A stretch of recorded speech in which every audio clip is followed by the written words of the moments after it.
Is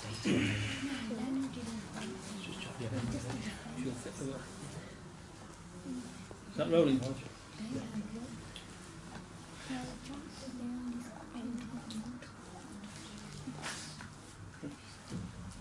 Waheguru Ji Ka Khalsa, Waheguru Ji Ki Fateh. So welcome everybody to Sikhi class. Today what we're going to do is introduce the Soya Pauri.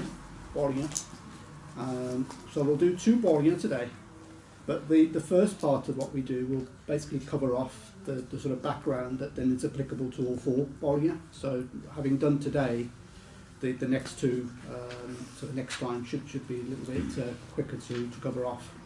So before we sort of get into the detail of Pauri 8 and 9, just a very quick recap about what we talked about last time, which was Pauri 7. So, okay, yeah. So what we'll try and do is we'll try and do these synopsis sheets for the previous 6 Pauriyan, and going forward probably for Pauri 8 to 11 altogether, because it brings it together a little bit in one slide. So Pauri 7 we spoke about. We'll stop.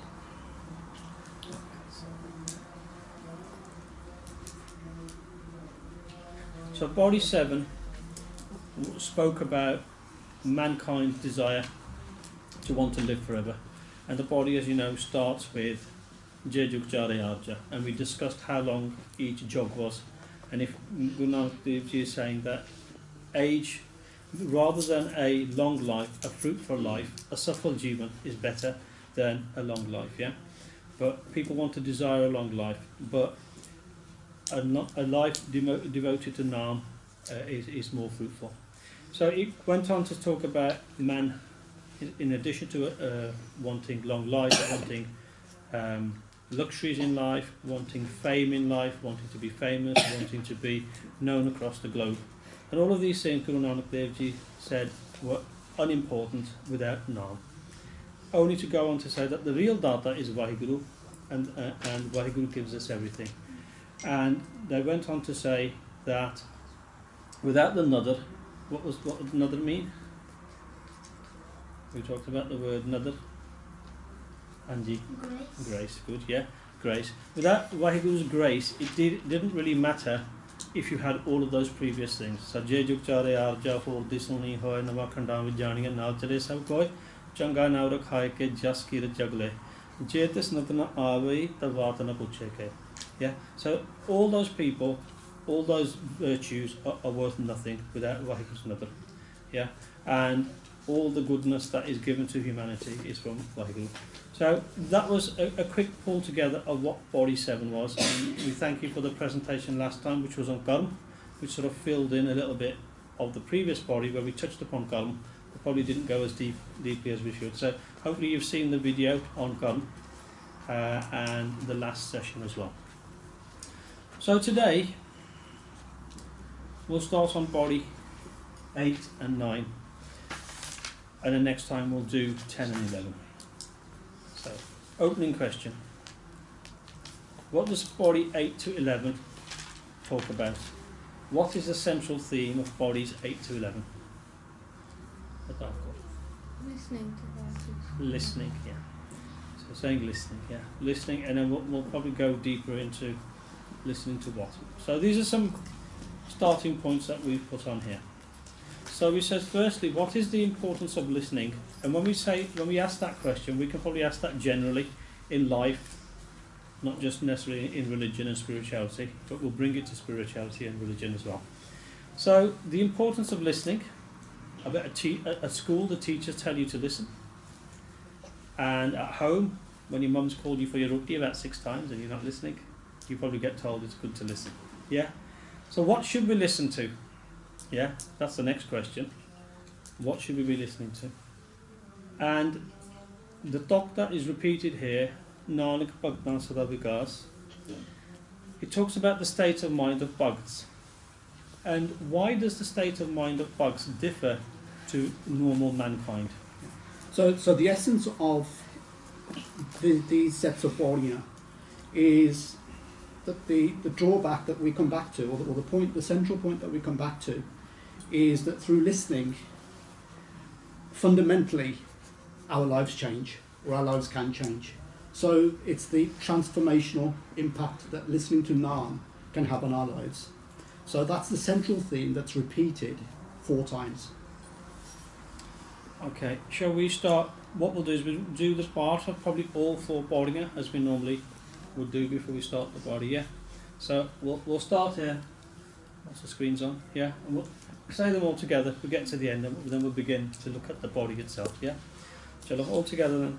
Sunaya Sidhi Sunatha Sunaya Tattavakas Sunaya Dibalo Partan Sunaya Oina Sakekar Nanaka Bhatas Sunaya Duk Papanas Sunaya Isa Brahma Indra Sunaya Muksala Hanumanda Sunaya Jogjutam Veda Sunaya Sada Srimad Nanaka Bhatas Davidas Sunaya Duk Papanas.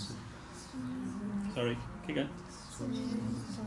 Dokyan Sunaya Aksat Kaisman Sunaya Par Pariman Sunaya Lage Sestyan Nanak Bhakta Sadavigas Sunaya Duk Papanas Sunaya Sarakana Kedas Sunaya Srikri Khasa Sunaya Ande Pahera Sunaya Hathu Vasa Nanak Bhakta Sadavigas Sunaya Duk Papanas. Okay. Back to the slides.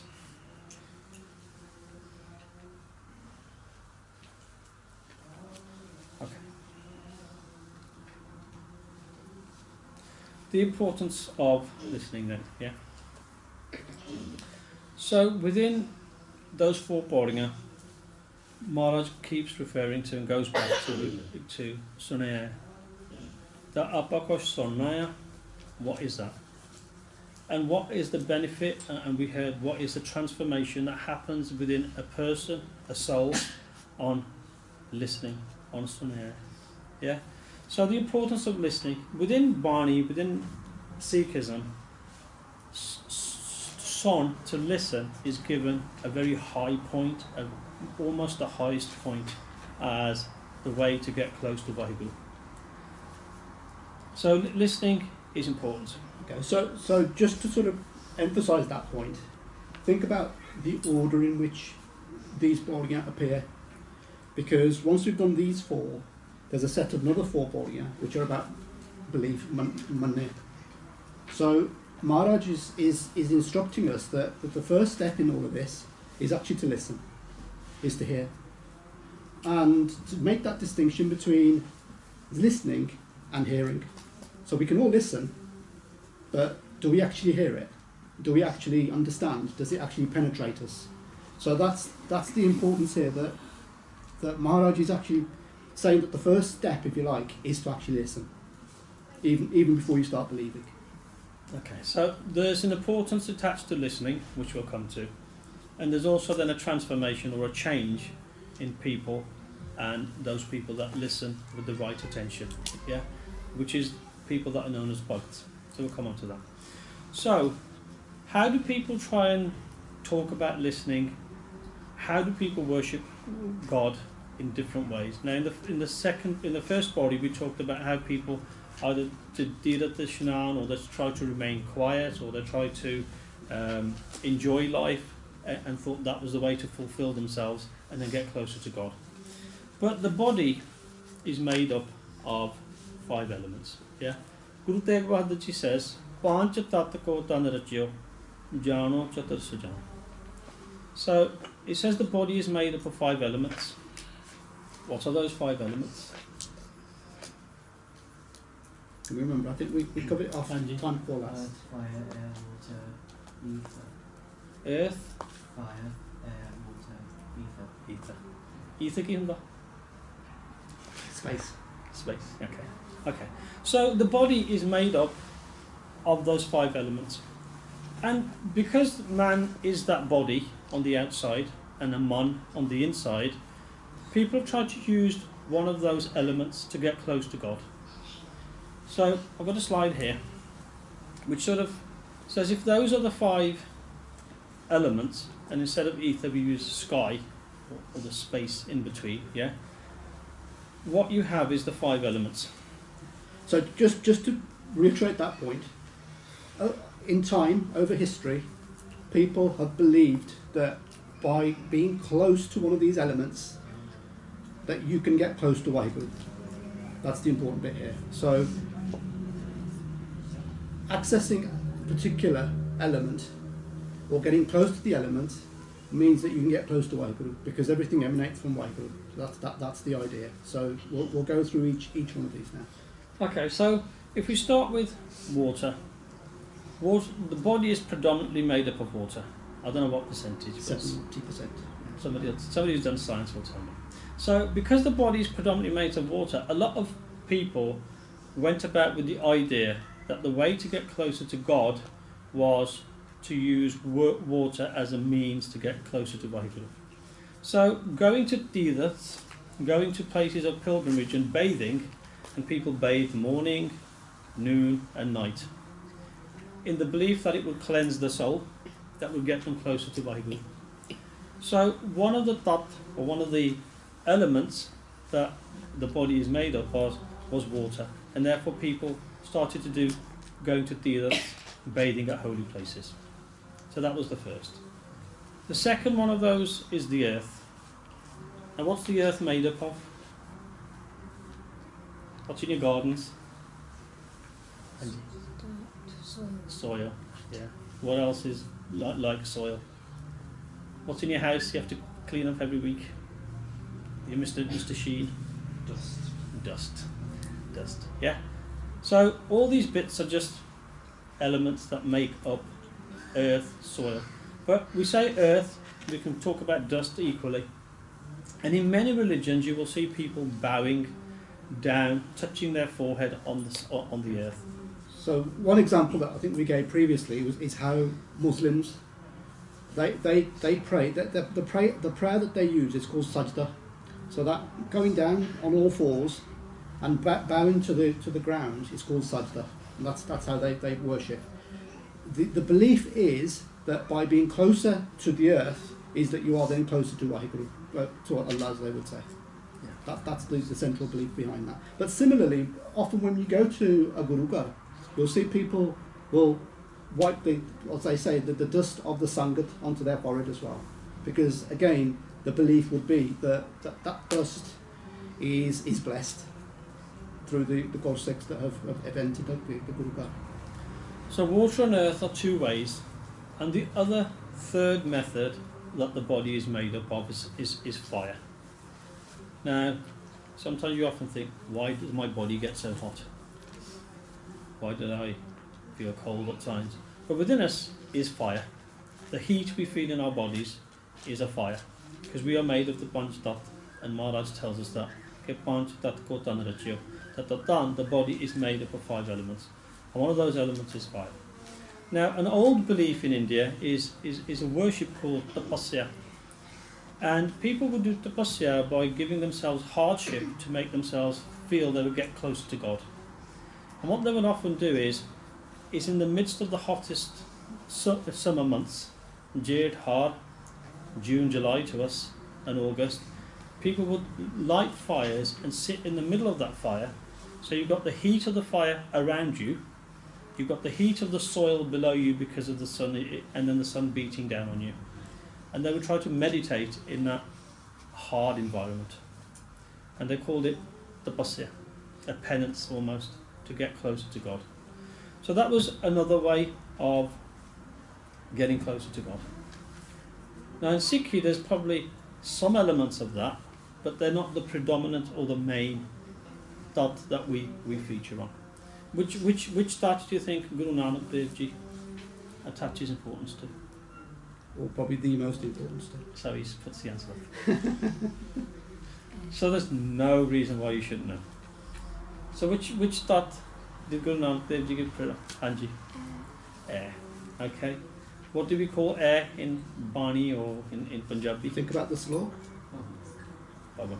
Yeah. So Pawan is air.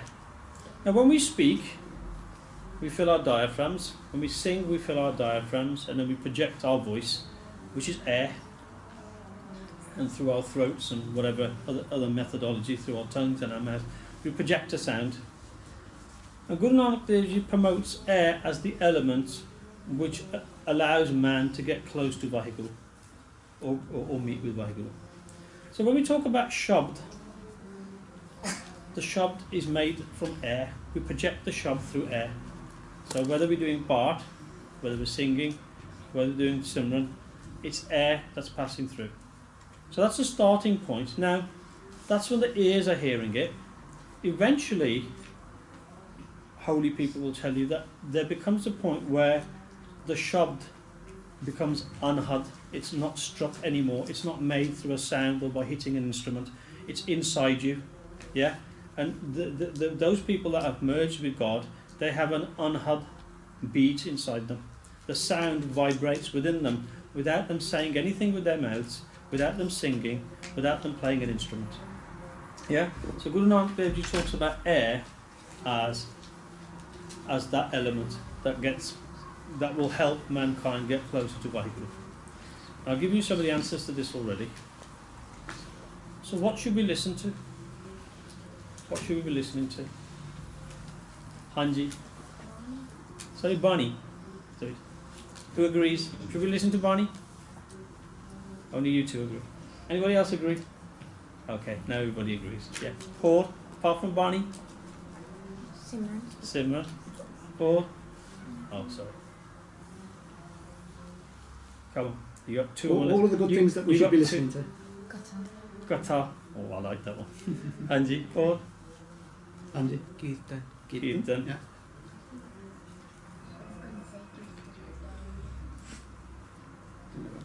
I didn't hear that. He was going to say Kirtan as well. Kirtan as well. Kirtan is good. I think we got most of those, didn't we? Yeah. These are all some of them. So Naam, Shabd, Bani, Simran, Katha, Kirtan. It's our diet for our body. Yeah? So, when we say we should be listening, what's the first one we put there? All together? No. Because when we hear the four Sunaya Pauringa of Japji Sahib, during Guru Ram Das's time, the Sikhs went to Guru Ram Das Ji and they asked a question. They said that when Guru Nanak Dev Ji says Sunaya Siddhapi Surnath and then the other four Pauringa, what is it that we should be listening to? And Guru Ram Das Ji said that the answer to all of those, and they've then written some shabds in Sarang Rag in four different Pauringa, and we'll look at one of those, which says nothing more than Naam. Everything that we say we should be listening to is Naam.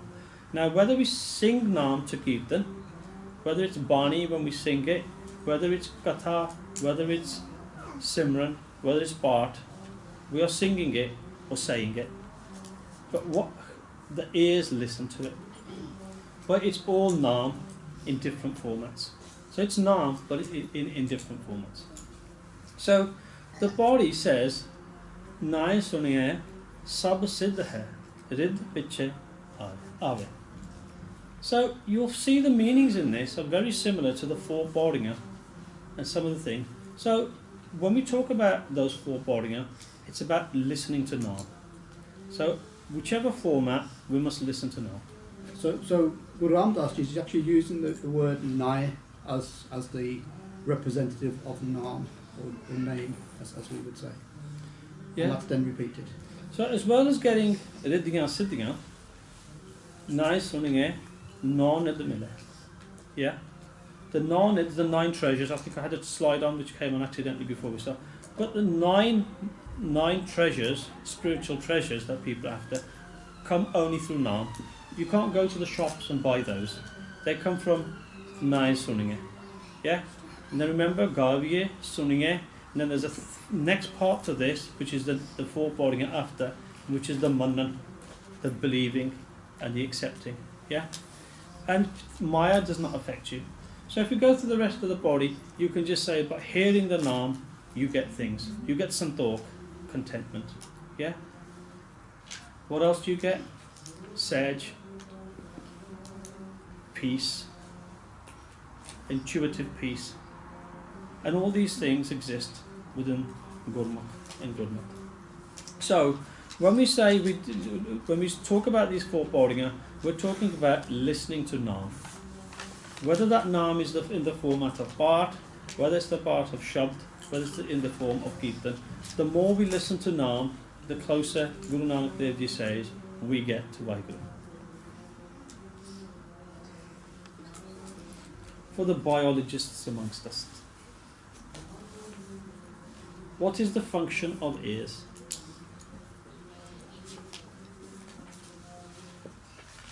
Oh, it's gone quiet now. What are your ears for? To put your headsets on. No, to put your phone on. Your glasses. Eaten by predators. Stop eating my friend. Hanji, to hang your glasses on. Jalo dasto. What are ears for? Go and tell in your sense of it. To listen. We said it. What is the function of ears? The function of ears is to listen. Now, who doesn't answer all of it? You do. I know you do. You do non-sab as well. Yeah, they do. So what did Guru Amar Das Ji say that these ears are here for? Why are they attached to our body?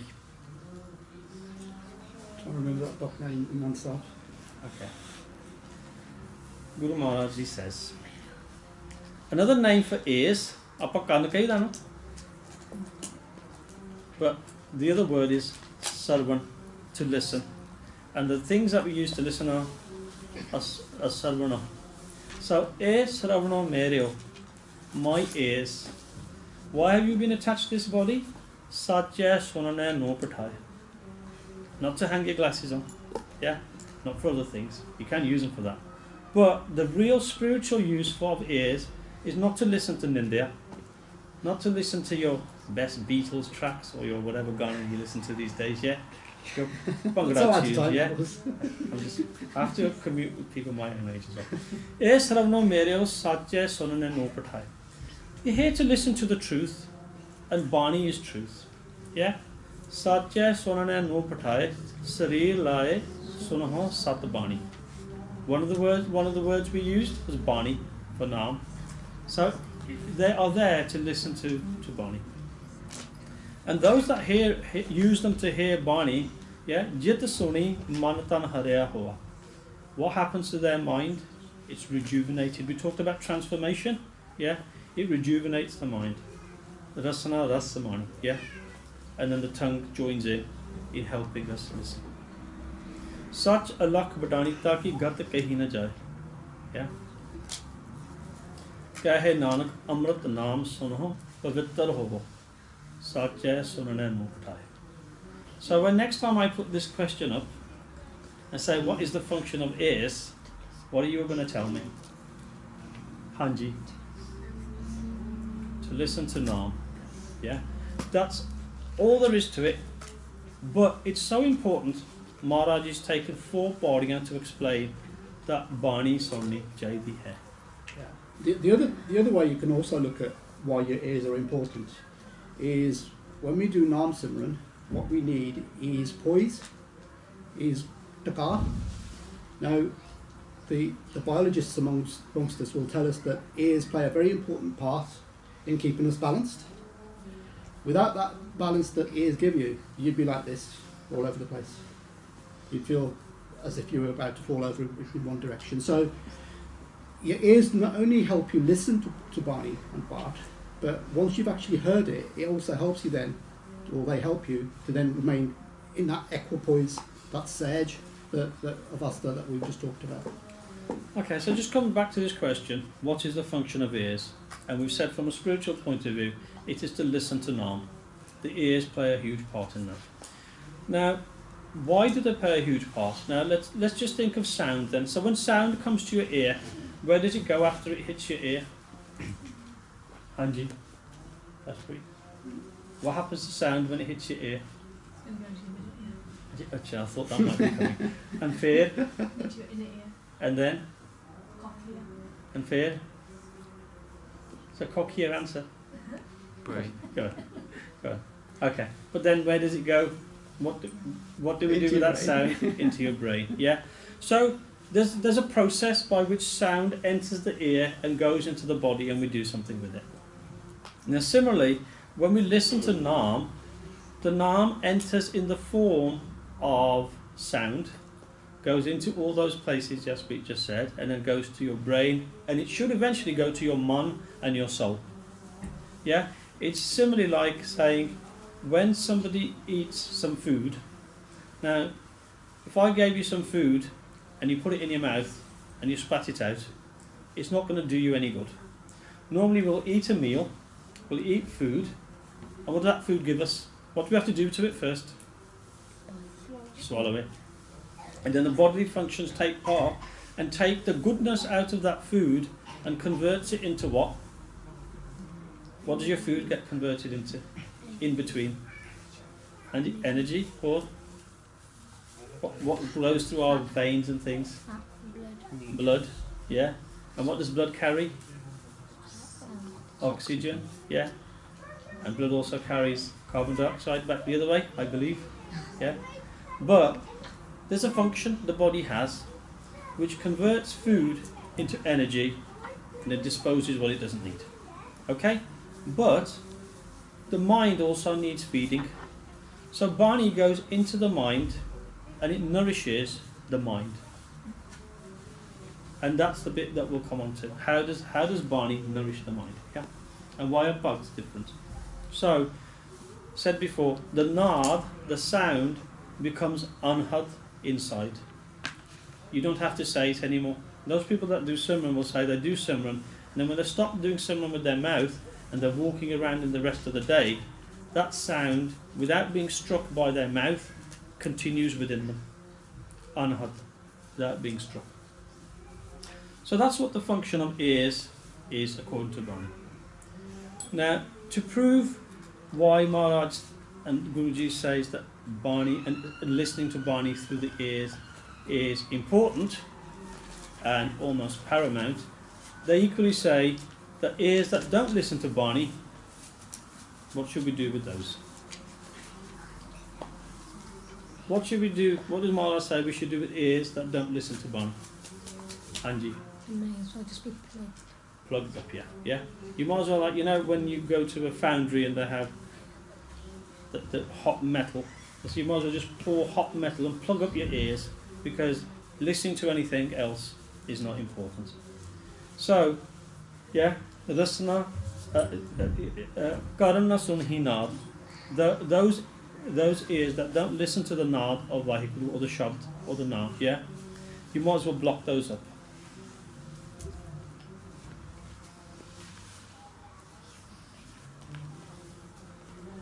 So the main theme. So, we've talked about the transformational impact that listening to Naam Bani has on us. And what we'll do, we'll actually start talking, a bit like we've done with previous Pauri. The nature of the body we'll lead with. And in this case, that nature is Nanak Bhagtan Sada Vikas, Sunye Duk Bab Ka Nas. So, we talk about what the outcome is first. What is the nature, if you like? What is the result of listening? What does it give you? And what does it give bugs, first of all? And the reason why we start with talking about bugs is because they're the exemplar. They're the individuals, the people that we should aspire to. They're the ones who have done it. So Maharaj is using their example to say, well, this is where Naam, listening to Naam, takes them. Okay. Guru Nanak Dev Ji says, Nanak Bhagtan Sada Vikas. What did we say Vikas means? It's on your glossary. Vikas? Bliss. Vikas means bliss. Another word? Joy. Joyful. Yeah, joyful, yeah. So it says Nanak, Guru Nanak Dev Ji says, Nanak Bhagtan Sada Vikas. Sada means? Okay, are we happy sometimes? And then something bad happens. So this is the difference between the Bhakt that Guru Nanak Dev Ji is talking about and a mere mortal. Now the mere mortal will have ups and downs. Yeah, you'll have good days, bad days, happy days, not so happy days. But Maharaj is making the distinction here by using the word sada. So Maharaj could be sat on a tatti tavi, Guru Arjan Dev Ji could be sat on a tatti tavi, but their man is in bagas continually because they've reached that point where it doesn't matter, that they will continually, physical ailments, physical hurt doesn't enter it anymore. That's the reason why this distinction is made. So the human form, or the average person's form, is one of ups and downs, sometimes happy, sometimes not so. But Guru Nanak Dev Ji is saying that the bhagats remain in sadavigas, in continual happiness, joyfulness. Okay. So if you think of Bhai Mani Singh being cut limb by limb, but because Bhai Mani Singh is a bhakt, is a Brahmgyani, he's unaffected by the pain, he remains happy. Yeah? Got the other Shaheeds as well, with Guru Dev Bahadur Ji. Yeah? They remain in Vigas, they remain forever blissful. They don't have those ups and downs that normal people have. So it then sort of begs the question, well, why are these bhagats?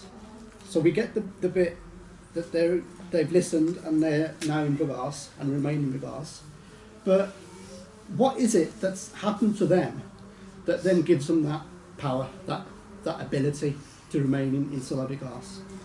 Okay, so Nanak Bhakta Sadavigas. Why? Because Sunay Dukh Papakanas. Because by listening to Naam, two things are removed. Dukh, and Pap, Kanas. So by its very nature, that means that bhagats must be minus of Dukh and Pap. That within them there is not Dukh and there's not Pap. So when Bhai Mani Singh is being cut by limb, or Bhai Dayalaji is being boiled, and Bhai Mati Das is being sawn, why do they not feel pain? Why do they not feel Dukh compared to normal men? It's because the Bhakta Vaheguru are Sada Vigas, because they are minus of Dukh and Pap. And that only happens when they listen to Naam. The reason why Dukh happens, I would like to talk about that at this point. The reason why Dukh happens is because in the natural law of Vaheguru is if we inflict Dukh on somebody else, that Dukh will eventually come back to us, eventually. Either in this life or in our next life, or the life after that. So this idea is that we can't ever get away from our dharma, yeah? No matter how much we try. It's only through the grace of Vaheguru that Maharaj can actually bless us that those barbs can be removed. Now, when we do bad things to other people, we create pain for other people. And it's only when we realise that this idea of creating pain is a sin and that we shouldn't do it, is that then we become free from it. And these bhaktas that Maharaj is referring to here have actually reached that stage. They've realised that if I do wrong unto somebody else, that's going to come back and boomerang back to me. And that is the essence of this Dukh, that by becoming realised, or when you become aware that your actions do matter, is that's when you then take that first step, if you like, of bhakti. So if you remove Pap from your own life, then the Dukh won't come in by its very nature, because you're not causing Dukh. So you do find in life that somebody's done something bad against somebody, then see people are wanting to cause pain back to other people, where the bhakts will actually say, okay, if you're doing that, I'll let you do it, because you're building your own garden. Yeah?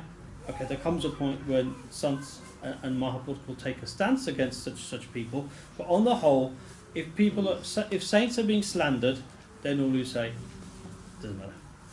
Or if people are doing bad things. Yeah? So it's like when Sulhi Khan wants to attack Guru Arjan Dev Ji, and people are saying to Guru Arjan Dev Ji, Sulhi Khan is coming with an army to attack you. And Guru Arjan Dev Ji says, Main sab ke chhod Prabhu tum hi te aaya. Now I've forgotten everything else, but I'm just going to worship God. And Sulhi Khan falls from his horse. He's dragged by the horse and he's killed. So these people who try to cause pain to other people, in the end, they just make that barb becomes a dock for them. So we have to realize that in our lives, and this body, 4 times in body 8 to 11, we focus on this. And this is why Guru Maharaj has dedicated 4 bodhigas and used these words repeatedly. Nanak Bhagta Sada Vigas. Why? Because Sunay Dukh Pap Ka Nas. They have Pap and Dukh removed. They remove Pap because they listen to Nam, and Nam tells them, Pap come on Ani Hega. Don't gather Pap, because Pap leads to Dukh. Dukh leads to worry. Yeah? And that circle of forever being in pain because you're in Dukh. So the nature of this body, yeah, is all about bhagats, and those people that worship Vaheguru by listening to Nam, yeah, they are free from pain and bab. So, is this repeated anywhere? We often say that what's in Japji Sahib is repeated elsewhere in Bani. And sometimes when we do this, we're trying to use examples that are forever close to us. Now, every day we do Anand Sahib. And we do Anand Sahib in the morning, and we do Chair Body of Anand Sahib within Vera Sahib, yeah? But in Anand Sahib, in our final body, we get lots of answers. We get a repeat of this Nanak Bhagta Vigas, Sunay Dukh Papa Ka Nas. Now you tell me where this is by saying the following body. Chalo. Anand Suno. And again, now some light. Anand Suno. Par Brahm Prapaya Uttare Sagal Vasure. So stop there. Uttare Sagal Vasure. What does that mean?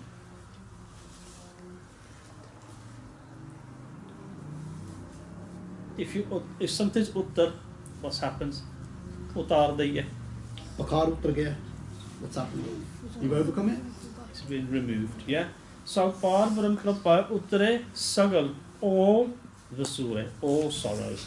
Nanak Bhagta Sada Vigas Sunay Dukh Pap Ka Nas means the same as Par Brahm Prapaya Uttare Sagal Vasure. What happens? All together again? And again. What does the 4 bodhis focus on? So when does Dukh, Rog and Santap uttar? When we Suni Sachi Bani. And time and again, not only in those 4 bodhis, as Maharaj mentioned this, in Anand Sahib, in this body again, Dukh, Rog, Santap uttar. When we Suni Sachi Bani. And guess what? Nanak Bhagta Sada Vigas is now repeated in a different format, and it says, all together, why are the saints and their friends, those close to the Gurmukhs, why are they always in ecstasy, in bliss, in Anand? Santa Sadhan Paisar se Pure Gutte Jani, because they have listened to it, yeah? And what happens? Sunte Punita, Kate Pavita, Satgure Hapur Pure. Benavant Nam Guru Charan Lagge, Pajay, Anhad Ture. Yeah? The vibration, the unhad sound inside them happens. So listen to Bani, and this is why the 4 bodhis are very important. Yeah? We say them, but the last 2 lines are the meaning. But when we ask the question, what does doing Nam give you? Now, when we go through the bodhis now, we're going to go through what you get spiritually. Yeah? You want to break now? Yeah? Okay. So we'll break a little bit earlier than normal. Yeah? But when we come back, we'll start to look at the meanings of the individual bodies. Yeah? Tiga, any questions before we break? Yeah, Tiga. Okay. Sonia Bodinga. It's the importance of listening. So we've just said about, so we've said why it's important to listen, and we have some people on the same wavelength. So it's not only what we listen to, equally important is how do we listen. Yeah? So when we talk about listening to Nam, you can say the whole world is reciting Naam, whether it's in a different religion, whether it's ours, yeah. But what we have to be mindful of is how and what is the state of mind. Now, what follows these four Sunne Pauriyan is the Manne Pauriyan. So, to man is to believe or accept something, but it's your mind that has to accept it, not your body, not your eyes, not your ears. It's your mind. So the goal here is to get from listening, which is an enabler, to get to your man. It's the man that we have to win. And I was just thinking now in the break that next month when we do the two remaining Sunne Pauriyan, before we start on the Manne Pauriyan, I think we probably want half a session on what is man. Yeah? There's so many shabds in Bani which refer to the man. Yeah? I often say we're not a sarir, we're not a tan or a body. That's the outside. The real us is the man inside. Yeah? Guru Amardas Ji's shabd man to jot saroop hai apna mool pashan. That you are the light of Vaheguru in you. We just don't recognise it. And shabds like that, and how many times in Slok Mahalla Nama does Guru Tegh Bahadur Ji refer to man? Yeah? And in Bani Maharaj refers to us as man all the time.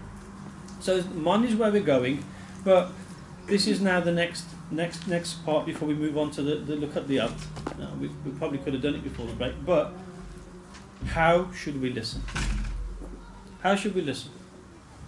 Now I'll say that, now I'll give an example. In our jobs we used to drive a lot, and also when you talk to people sometimes, and I sometimes talk to my kids, or they're talking to me, and then they'll say, what did I say? And you said, I didn't hear because I wasn't really listening. Because your mind is somewhere else. And they'll do the same to me, and I'll say such and such and such. And what did I say? I don't know. I was thinking about something else.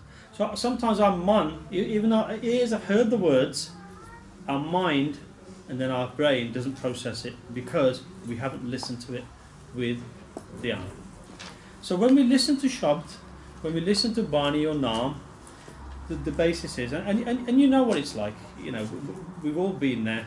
We sit down with the best intention of doing part, having full focus and concentration, and then all those worldly things that are going on in your life, they start coming in the back of your mind, and you fight them some more. But it's a reality, and it is something that you have to conquer, and it is about conquering the man, because the bugs have done it, and we'll come on to that.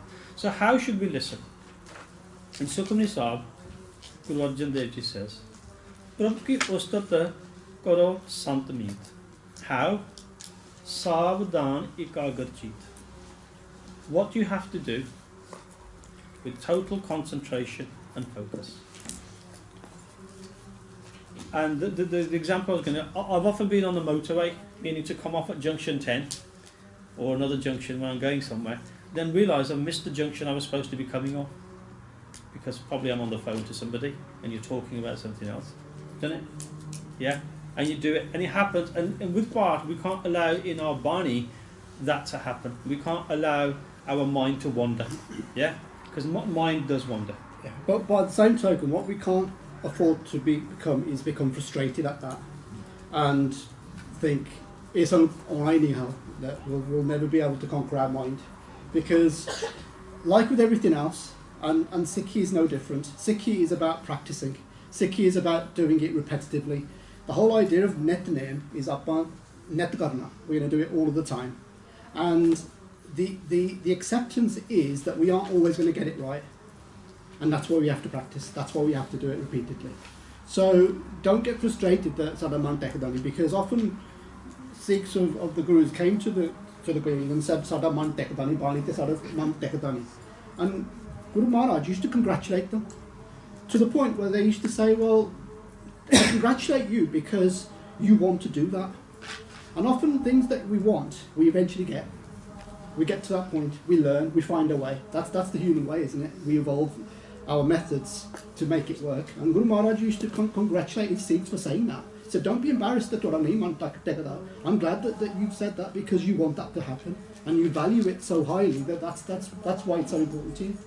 So in our own lives, Yeah, when we do our Banjwani in the morning, yes, sometimes we are going to get frustrated, but try and resist it, try and work with it, not against it.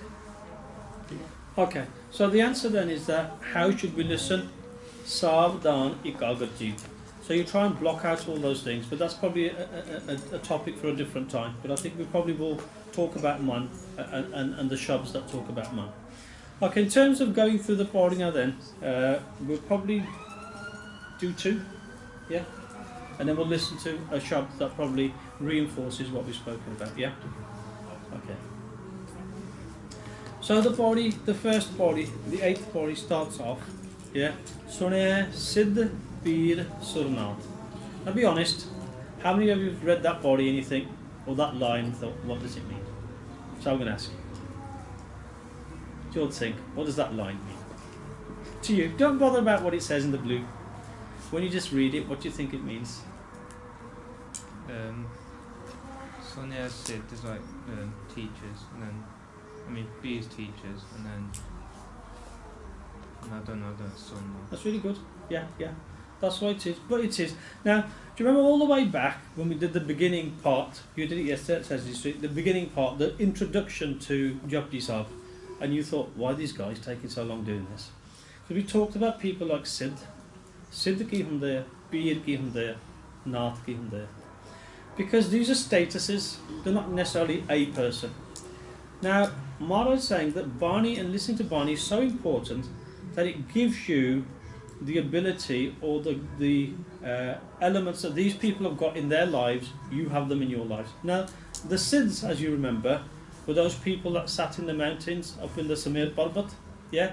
And they were spiritually very high people. But what they had done was to renounce the world.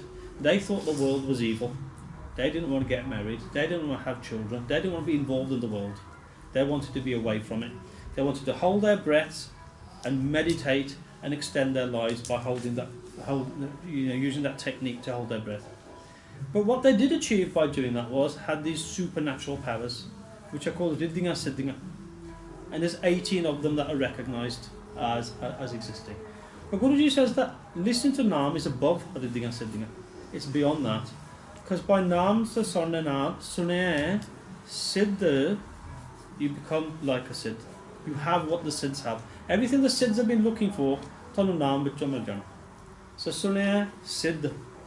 Or the Siddhs have got what they've got, here's another translation, through Naam Son Naam. Sune Siddh.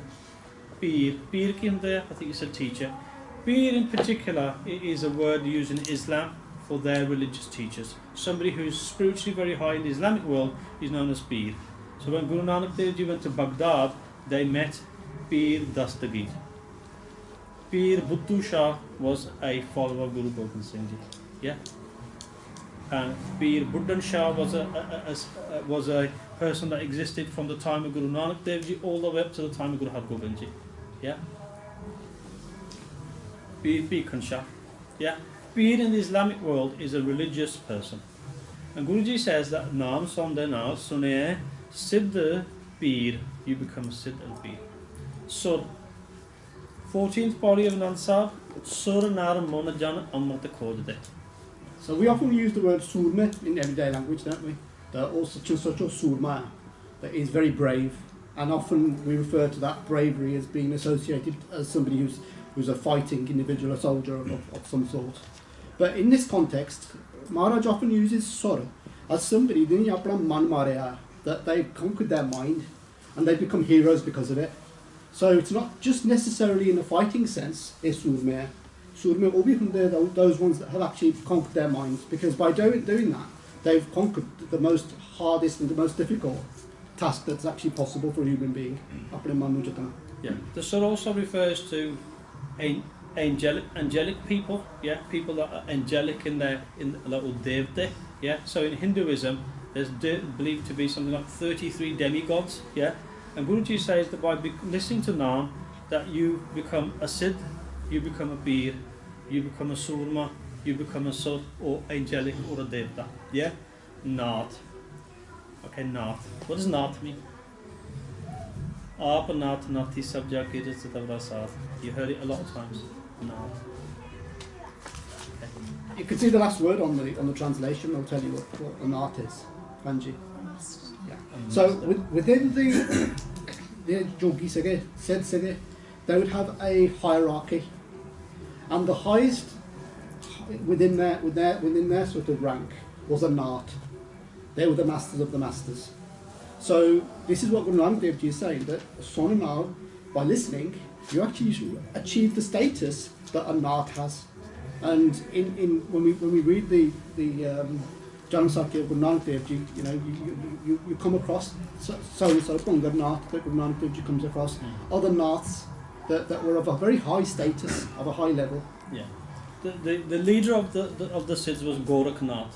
Yeah.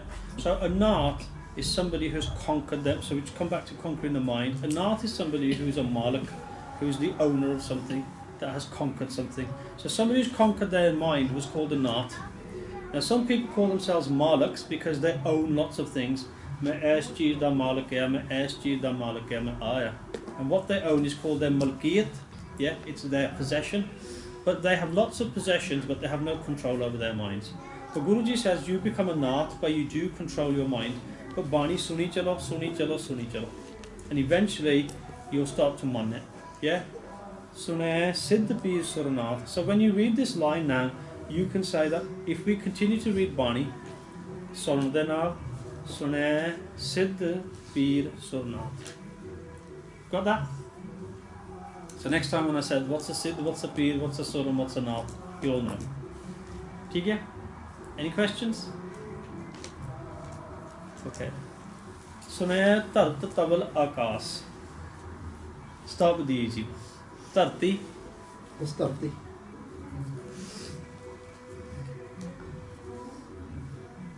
Hanji. Earth. Good.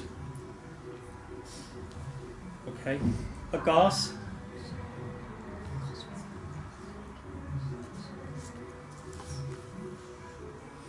I saw it last thing you got hand up. It's what? Cosmic ethers. Have you been there? All do there. I want to. You need a spacesuit as well. You need a spacesuit to get there. It's all that cosmic. The universe It's and beyond. space. It's space. Yeah. Double. Akas. Okay. It's an interesting one. Yeah.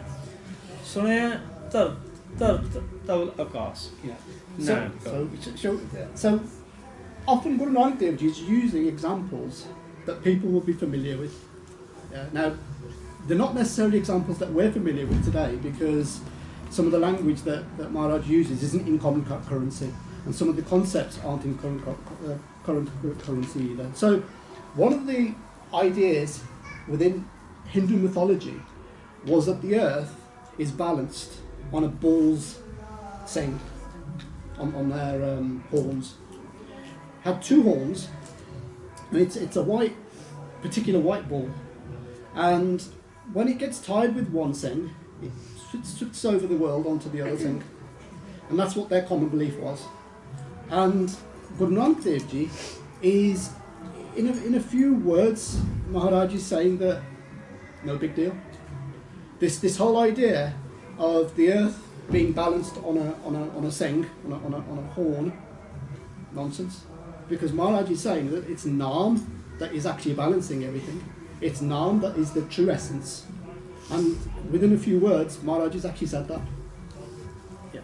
So by listening to Nam, do you remember we did the program on creation? And then when we did the program on creation, you start to dive further into Bani. And as you listen to that Bani, your mind opens up. Now, we only came back from India a couple of weeks ago, and boy, do they believe anything that you tell them out there. And because do you know what, we did the program yesterday, we told the kids yesterday, the reason why Guru Nanak Dev Ji had to come to this world was that the religious teachers of the time had stopped teaching religion. They were in it to make money, they were in it to be in power, and the Siddhs had left the world. And Guruji's saying was that you need to teach the people, so let me tell them about creation. Yeah, because you're going to tell them what you want to tell them. So this myth of a bull supporting the earth has been going on for centuries. It's not true, and it doesn't exist. We're not here to hurt anybody's feelings, yeah? But Guruji says, when you listen to Nam, you will become to learn that you'll start to learn about the solar system, you'll know about these things. Now, last program we talked about, or 2 programs ago, we talked about Bhakt Pipa. And Bhakt Pipa says, Jo Brahmande So Pinde. That whatever is in the universe is inside you. Well, what school did Bhakt Pipa go to? Which scientific laboratory in NASA did he go to know that? Because he's a Bhakt. He listened to them. Because the Bhakts know about how these things work. Yeah? And the bit about the ball. Now in Sukhmani Sahib, and once again trying to use examples that are close to us, in Sukhmani Sahib, Guru Arjan Dev Ji says, I'll tell you what supports everything. Naam supports everything. Naam ke tare sagle jant. All the G jants that exist, they're supported by Naam. Naam ke tare khand brahmand. So there we are. The universes, the earth, the solar systems are supported by Naam. The scientists might call this gravity, but Maharaj calls it the Shakti of Naam. Naam ke tare simat ved Quran. All those scriptures that other religions believe in, Naam is the support of those. Naam ke tare sunan gyan pyar. The name is the support by which we hear a spiritual wisdom. Naam vich sab kuch manna. That's why the Sunaya Pauriyan are so important. Naam ke tare agas patar. So those cosmic ethers and those regions that scientists haven't even discovered, the Bhakts know about, but they're all supported by Naam. Naam ke tare sagal akar. All the beings are supported and the bodies are supported by Naam. Naam ke tare puriyan sab pavan. All the realms of the gods, etc., are supported by Naam. Naam ke sang udre sun saram. Yeah? By listening to Naam, guess what? You become saved. Because it will give you liberation. Kar kirpa just apne naam lae. Nanak chauthe pad mein so jan gat paye. Yeah? Do you remember we talked about the 3 states of Maya? When you become outside Maya, you become into the 4th state, which is outside Maya. So by listening to the Naam, yeah? So when Kal Kirpa just apne naam lae, yeah? Nanak chauthe pad mein so jan gat paye.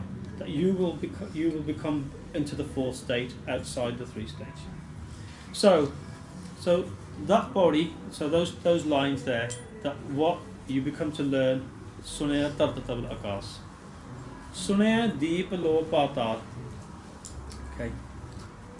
Deep, low and patar. How deep are the oceans? Yeah. What worlds exist beyond this world? And other patala. So Guru Nanak says, Patala, Patala, Kagasa, Agas. So when Guruji met the Bhakt at Baghdad, he said there's 14 worlds. And Guru Nanak Dev Ji said, why do you say there's 14 worlds? He said, that's what the Prophet Muhammad has told us. He said there's 7 worlds above and 7 below. And Guruji said there's more than that. And Bhakt Dastagir says, prove it to me. So Guruji says to Bhakt Dastagir's son, you send him with me, close your eyes, and I will show you how much Khan Brahman there is, and how many Patala there are. And Guruji then takes Bir Dastagir's son, and takes him to all the worlds that exist, to the point where the Bir's son says, I can't see anymore. Yeah? So, those that are merged with Vaheguru know that God's extent is beyond what we understand. So when you read this line, Sunaya Deepa Lo Patar, it's about how big the universe is. You know, we say how big Vaheguru is, but these, by listening to the Naam, we become to believe and know that the world and the universe is much bigger than we think. Sunaya Pohe Na Sakke Kaal. What's Kaal?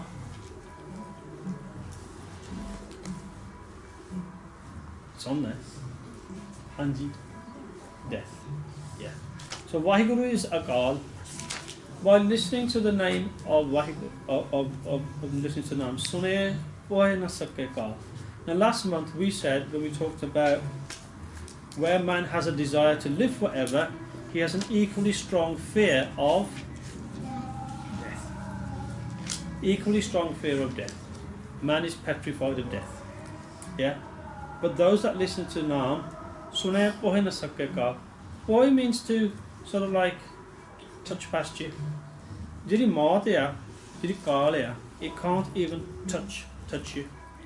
So that doesn't mean that you're not going to die. What it tells you is that your fear of dying is what's conquered. Because often the fear of something is worse than the actual reality of it. So often we're scared of things that we don't know about because we've never experienced it before. So Maharaj is saying is that by listening to Naam, those types of fears, or the ultimate fear that we have about dying, becomes irrelevant. And then we go back to what we talked about, is that, it's in Sadavigas. Why? Because things like death, things like pain, don't touch them, they don't concern them, they're not part of what their everyday thought patterns are. Because if you remember, Vaheguru is nirbhau, is without fear. So those that listen to the name of Vaheguru, they also become nirbhau as well. So they don't have fear anymore. Yeah, as Padre Kabir Ji, when we talked about last month, said, yeah, Jis marne ke jag dare mere man anand. I do not fear death anymore. Okay, so that's, and then the body finishes off by Nanak Bhagtan Sada Vigas Sune Dukh Paap Ka Nas. To remind us. Oops. Transition. Economic.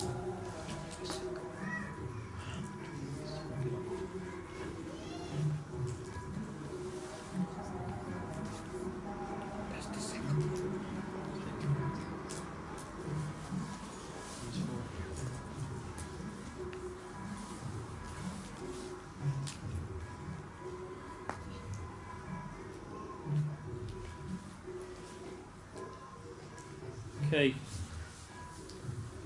So the next body starts how?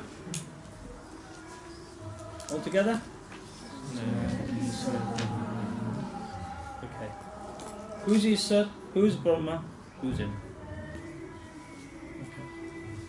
So going back to this, to what we said a few minutes ago, that Guru Nanak Dev Ji uses examples that people will be familiar with, and each of these deities that are mentioned, these demigods that are mentioned, had a particular quality or had particular virtues that people would be familiar with. So we'll take Brahma as the first, and Brahma is a deity that is associated with philosophy, with knowledge, with knowing, because Brahma spent the entirety of his life trying to understand the creation of Vaheguru. He spent his whole life doing it. His family got involved in it as well, to the extent where, I think we mentioned this when we talked about Brahma before, we said that towards the latter days of Brahma, his view was that whilst he learned a lot, his knowledge, as far as he was concerned, was a bit like taking a spoon into the ocean. And that's about as much as he felt that he'd learned. So Brahma is known as the philosopher, as the one that people aspire to, that if you want knowledge, you associate that knowledge with Brahma. And often people would diag Brahma before they started a particular project where they would need to learn something. Okay, so that's where Brahma comes into it. Now, what Maharaj is saying is that the equivalence of Brahma's knowledge becomes your knowledge by listening to Naam. What they're saying is that anybody did a Naam Japda will always be spiritually intellectual. So your intellect will be very high when you listen to Naam. Sunaya Isar Brahma, so you become like Brahma in your intellect. And then when you become Brahma, your intellect is high, like Brahma's intellect was high. Ishwar, or Shiva, is associated with somebody that had renounced the world, become a tyagi, somebody that contemplated death almost all of the time. So that state of mind of being reflective, what Maharaj is saying is that you too can achieve that state of mind through Naam. Not necessarily become reflective on death all of the time, but be reflective of your mortality, that yes, we are finite, yeah, we are here for a short time. And that's the quality that Guru Maharaj is saying that Naam gives you as well. And then the third example, it's Indra. Indra is associated with enjoyment. And Guru Maharaj is saying that Indra is, as I say, associated with how to enjoy, how to take the ras of something, the true ras of something, how to do it in a controlled way. And Guru Maharaj is saying is that Naam gives you that potential to take ras from everything that's around you without actually exploiting it, without actually it becoming dominant, the dominant feature in your life, doing it in a controlled way. Yeah, so often we live in this world and we can't be totally renouncing of the world because we need to live in it. We need to enjoy things out of life, but equally we don't want to become controlled by Maya that we can't think for ourselves anymore. So what Maharaj is saying is here, Sunya Isar Brahma Ind. So like Indra, who was known as the of heaven, wasn't he? Yeah. Yeah. He was in Hindu mythology. He's believed to be the head, like they have in the other mythologies, the head god. Yeah. And Indra knew how to enjoy that because he was in a kingly, in a superior position. Yeah. So like what Maharaj is saying, you become superior like Indra, you become intellectual like Brahma. Yeah. Did you mention Vishnu? Yeah, and ultimately Vishnu is another deity that's associated in Hindu mythology, and Vishnu is seen as the compassionate deity, and Maharaj is saying that you will have the compassionate qualities as well. Now, Bhakt Kabirji talks about some of these qualities as well, and to the point where Bhakt Kabirji talks about how people that have become one with Naam, have listened to Naam, have now become the consumers of what he called makhan. The ras that they get is the equivalent of makhan. Does anybody know what makhan is? Anji? Yeah, it's a form of butter. It's like it's seen as a luxurious product, something that people say, you know, in makhan kage paya, that they've had a good diet.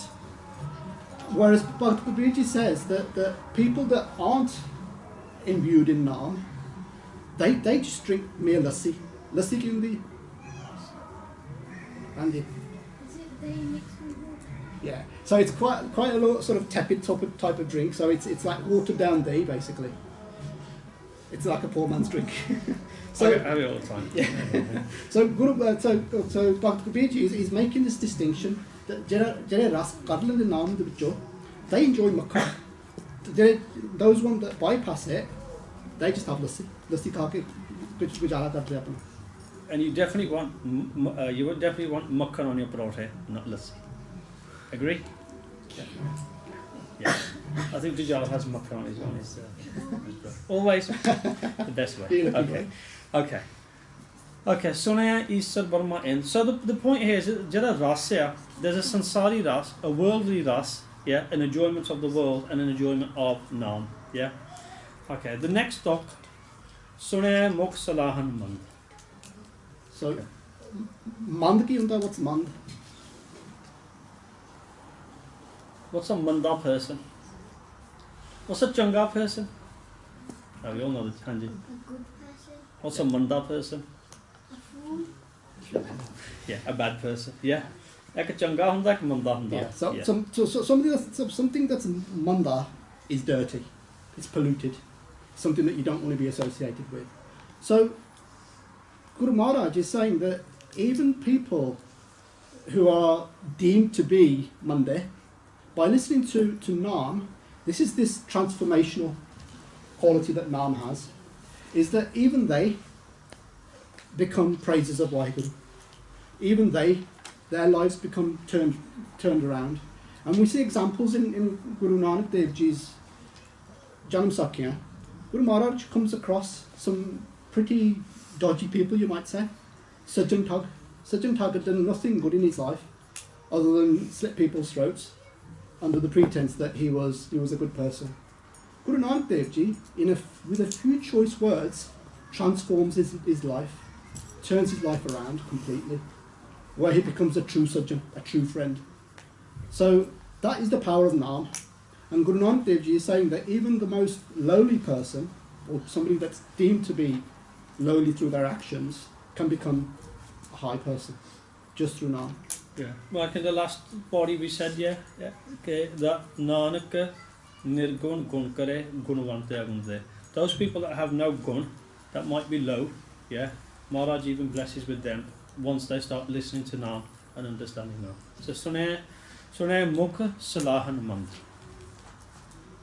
Sunay Jog Jugat Tan Ped. Okay. Now, we talked about the siddhs and yogic practices. Now, there's different types of yoga now. But yog means to unite, to come together. And that's what yogi were. They used a practice called yoga to say they were merging with God. So jog, sanjog vijog, the jog bit now talks about separation and coming together. Yeah. So sunay jog jugat. A jugti is a methodology, is a method. Yeah. And by listening to Naam, Maharaj is saying is that tusi Naam son ke, you don't have to go through these practices of yoga to get to merge with Waheguru. Sunaya Jog Jugt, Tanu Jugting out, the methodology and the techniques you will learn just by worshipping Naam, by simulating Naam. So Sunaya Jog Jugat. And then Tan Pe. So the Tan Pe bit of it is, in old times, there are Rishi Munis, they get people that had aspired to Waheguru Simran. They had a very deep and meaningful understanding of how the body worked. So a lot of the area where the dwaiyan getting implementing ajkal, those were discovered at a time through their bhakti. So Guru Nanak Dev Ji Maharaj is saying that type of knowledge, this inner workings of our body or knowledge of those workings can become apparent to us. You know, what should we eat that supports our bodies in the best way? What should we eat and drink that supports our minds in the best way? And Guru Maharaj is saying that the function of Naam gives you that as well. By repeating Naam, listening to Naam, your understanding of your own body becomes greater. Now, fundamentally, when you listen and read Japji Sahib, and you start doing the Katha of Japji Sahib, Guru Nanak Dev Ji is really trying to explain to people that your dependence on others, other than your Guru, diminishes or should diminish. So all of these ideas, these skills that you think other people have, Guru Nanak Dev Ji is saying that I want to give you those. I want you to become independent. Yeah, we've often said that at the time of Guru Nanak Dev Ji, the religious people of the time had this monopoly on Dharma, had a monopoly on religion, to the point where the rank and file person, you know, the normal person, had no idea, had no knowledge. And Guru Nanak Dev Ji is liberating us. Guru Nanak Dev Ji explaining to us that you don't need to go to a Pandit to understand how this works or how that works. You don't have to go to a Maulvi to understand the verses of the Quran. Guru Nanak Dev Ji is saying that you, by listening to Naam, listening to Bani, can become independent. You can become your own person. Yeah, not dependent, not a slave, spiritually or physically. Yeah, and the religious people of the past, the Rishi Munis, who actually started some of this, you know, some of the Vedic medicines of today, even the medicines today, are based on some of the holy people's recipes. Yeah, so a lot of the dwanga today, what they call desi dwanga, you know, the medicines that you still get in the villages, were based on people's knowledge of these religious texts. And those people that were spiritually high had these abilities. But Maharaj is saying that the secret of your own body. Yeah? That's why Gurmukhs, their bodies are perfect. Because everything they do, why do we have a code of conduct? Don't smoke that, don't do that, don't do that. We know, because Maharaj knows that Vani Devitya, what thing is good for us and what is bad for us. So we talk about Guru Nanak Dev Ji's mission about liberating us is then fulfilled by Guru Gobind Singh Ji by creating the Khalsa. To the point where Guru Maharaj, when he creates the Khalsa, is then saying that you are now Jagrat, you are now awakened, you don't need to be reliant on anybody now, that you are now self-reliant. And Guru Gobind Singh Ji Maharaj then takes the decision then to leave physically this world, because Guruji thinks and believes that the Sikhs of the time are now able to understand what they need to do and how to become that independent person Guru Nanak Dev Ji had sort of envisioned all those years ago. Yeah, so we talked about the planets. Often Bhakti Kabir Ji would talk about there's this many suns and there's this many planets. And the people at the time would challenge him and say, how do you know?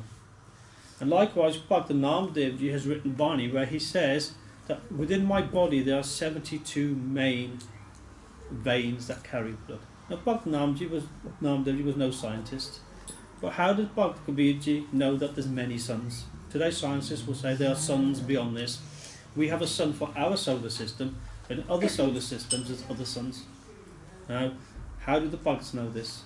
Yeah? How does Bhakti Nam Dev Ji know the intricate workings of the human system of how the blood is carried? Yeah? How many veins are, how many sub-arteries there are? Why? And it's in their Bani. Why? Because Sunaya Jog Tan Ped. But those that listen to Nam, become one with Vaheguru, learn these things. ठीक है सुने शास्त्र समृत वेद. Okay. The Shastras and the Simritiya and the Ved. Once again, Maharaj using examples of the time. So there are how many Simritiya, how many Shastras, how many Veds? There's 4 Veds. How many Shastras are there? Is it 52 and 6 cemeteries? I can't remember. It's 52 cemeteries. Anyway, there's a number of holy books in Hinduism, and they all have knowledge in them. And Maharaj is saying that you don't need to read those. Because ਤੁਸੀਂ ਨਾਮ ਸੁਣ ਕੇ ਸੁਣਿਆ ਸ਼ਾਸਤਰ ਸਿਮਰਤ ਵੇਦ. All the knowledge in the Shastras, all the knowledge in the Simritiya, and all the knowledge in the Ved are available to you through Naam. The Naam Japo. Yeah? ਸੁਣਿਆ ਸ਼ਾਸਤਰ ਸਿਮਰਤ ਵੇਦ. ਨਾਨਕ ਭਗਤਾਂ ਸਦਾ ਵਿਗਾਸ ਸੁਣਿਆ ਦੂਰ ਪਾਪ ਕਾ ਨਾਸ. 10 minutes to go. You good recap? We'll do a recap. Any questions? We'll move on. Was that hard? Was it okay? You'll tell me. Was that hard? Fatigue? Is that a teague? Okay. Yeah. Because because we don't mind doing it again. That's why we only did 2 Pauri on Sunaya. Because until you understand what the Najor is, what the central theme is. The central theme here is Naam Suno. Sonke, you get all these things. Sonke, the 2 main things is the Paab, the Dok will go away. Now, Sun is the first step, the Manana is the second step.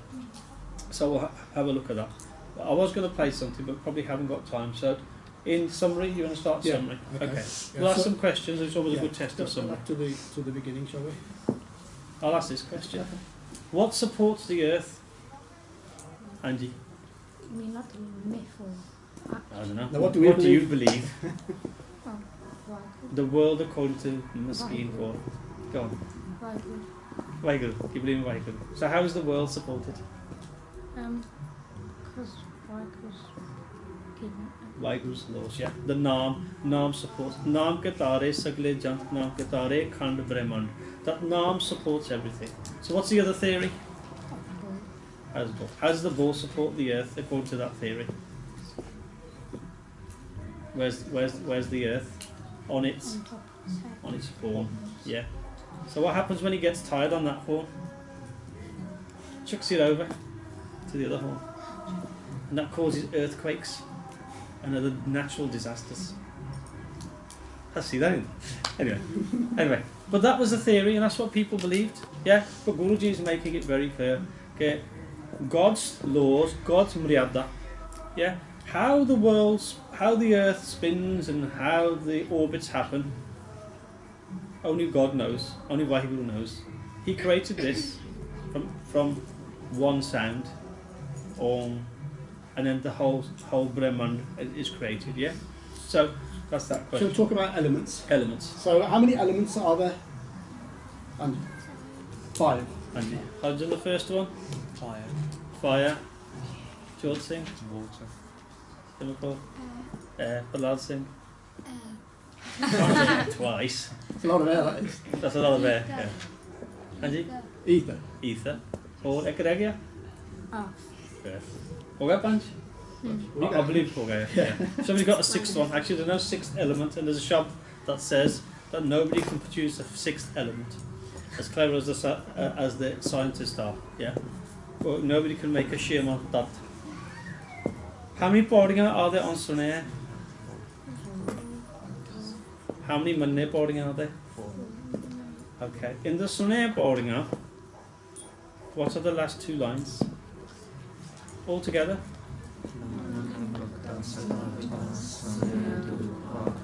That wasn't everybody. It says what?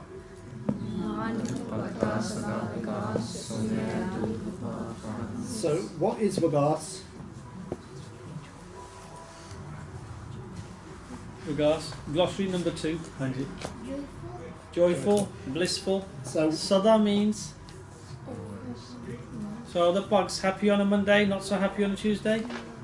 what's the hell on Thursday? Sada Vigas. Yeah.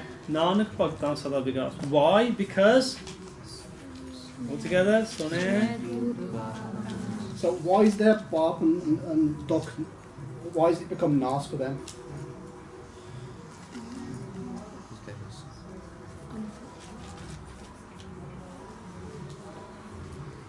Sidak, can you tell us? They do none, okay, yeah. But also, how do they conduct their lives? How do they live their lives? What don't they do? And They don't inflict pain on they others. don't inflict pain. So they don't do barb. And those people that do cause barb and do duck on others, what happens to them? What do they get back in return? They get duck back in return. Okay. What sort of duck? How many different types of duck are there? We didn't cover this off, but I'm just asking. And I don't mean stomachache, headache, footache, a football injury. What sort of duck are there?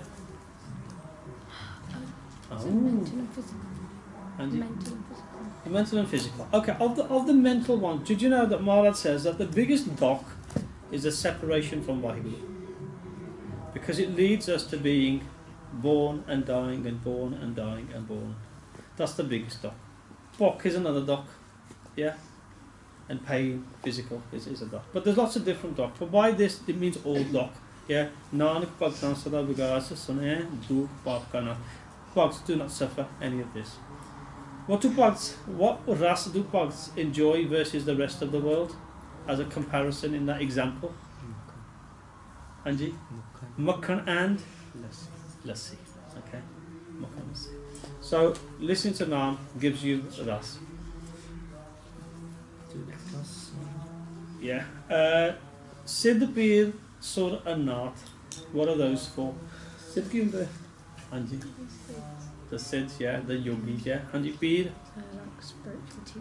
Sur Warriors. and the Nath. Masters. Anji? The Masters, yeah. Like in Star Wars, it's like the Master Jedi. The Nath. Yeah. Okay. ठीक है? Next, what we'll do next time round is we'll have a little think about it. I think what we'll probably do is do the other 2 boardinga in the Sunday boardinga, and then we'll do a little bit on Mon before we do the Monday boardinga. yeah. Yeah, which means we have to do some research. But there you go. Nothing like a challenge. Next class, I'll find while you talk about something else. So the next